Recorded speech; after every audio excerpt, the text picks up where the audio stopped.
அடிச்சாம் பார் பாதரவில்லை அப்படின்னு சொல்லி ஒரு பழமொழி சொல்லுவாங்க. அதாவது வீர தீர செயல்கள் செய்யறவங்கலாம் பார்த்தா இந்த கிராமத்துல பேசுறது இன்னைக்கு வழங்க. அடிச்சாம் பார் வெள்ளம்பாங்க, இல்லாட்டா அடிச்சாம் பார் பாதர் வெள்ளை அப்படின்னு சொல்லுவாங்க. அது ஏன் அந்த அடிச்சாம் பாதர் வெள்ளை? யார் அந்த பாதர் வெள்ளை? நமக்கு எல்லாம் தெரியும். பகதூர் வெள்ளைத்தேவன் தெரியும். வீரபாண்டிய கட்டபொம்மன்ல பெரிய படைத்தளபதியா இருந்து பகதூர் பட்டம் பெற்றவன் தான் அந்த வெள்ளைத்தேவன். அந்த வெள்ளைத்தேவனுக்கு இதுக்கு ஏதாவது சம்மந்தம் இருக்குமா அப்படின்னு பார்த்தா உண்மையிலேயே இருக்குது. ஏன்னு கேட்டீங்க அப்படின்னா, வல்லநாடு, தூத்துக்குடி மாவட்டத்தில் இருக்கக்கூடிய வல்லநாடு தான் அந்த வெள்ளைத்தேவன் வந்து பிறந்த இடம். அந்த வெள்ளைத்தேவன் பிறந்த இடத்துல வந்து அவர் சிறுவனா இருக்கும்போது அப்படியே ஆடு மாடு மேய்ப்பது வழக்கமா வல்லநாட்டு மலையில செஞ்சுக்கிட்டு இருந்திருக்காரு.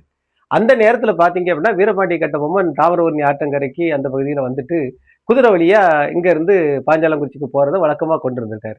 ஒரு நாள் பாத்தீங்க அப்படின்னு சொன்னா அங்க இருக்கக்கூடிய ஒரு மரண ஒரு நீர் குழி, அந்த குழியில வந்து வெள்ளையத்தேவன் சிறுவனா இருக்கவன் விழுந்துருதான் உள்ள.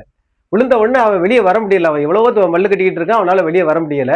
இந்த சமயத்துல அந்த வழியே போன அந்த பாஞ்சாலங்குறிச்சி கட்டபொம்மன் வந்து இந்த சிறுவனை பார்த்த உடனே, டேய் உன்னை கை கொடுக்குறேன்டா வெளியே வா அப்படின்னு சொல்லும்போது அவன் இல்ல நீங்க அந்த சாட்டையை போடுங்க, அதை பிடிச்சிக்கிட்டு நான் வெளியே வந்துடுறேன் அப்படின்னு ரொம்ப வீரமா சொல்றான். இவரும் சாட்டையை போடுறாரு. சாட்டையை பிடிச்சு அவன் அங்கிருந்து துள்ளி குதிச்சு வெளியே வந்து விழுறான். உடனே அவர் சொல்றாரு அடிச்சாம் பாதர் வெள்ளை அப்படின்னு சொல்லி வீரபாண்டிய கட்டபொம்மன் அந்த இடத்துல ஒரு வார்த்தையை சொன்னாரு. அதுதான் இன்னைக்கும் வீர தீர செயல்களை செய்யறவங்களை பார்த்தா அடிச்சாம் பாதர் வெள்ளை அப்படின்னு சொல்றத நம்ம வழக்கமா வச்சிருக்கிறோம்.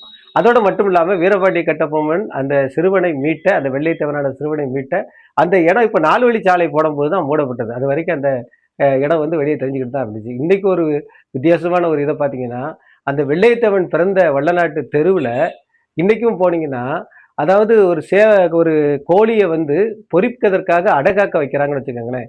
அந்த அடகாக்கும் போது அவ்வளவு குஞ்சும் பொரிக்கணும் அப்படின்னு சொன்னா அந்த வெள்ளைத்தேவன் பிறந்த அந்த இடத்துல இருந்து பிடிமண் எடுத்துக்கொண்டு வந்து தான் அடகாக்க வைப்பாங்களாம். அந்த அளவுக்கு வீரத்தை சொலிஞ்ச ஒரு மன்னன் தான் வீரபாண்டிய கட்டபொம்மன். அவருடைய படைத்தளபதி தான் பகதூர் வெள்ளைத்தேவன். பகதூர் வெள்ளைத்தேவனுடைய நினைவிடம் இன்னைக்கும் வல்லநாட்டுல இருக்கு. அதை நம்ம இப்ப போனாலும் போய் பார்க்கலாம். முத்தாலங்குறிச்சி காமராசுவின் நெல்லை வரலாற்றுச் சுவடுகள்.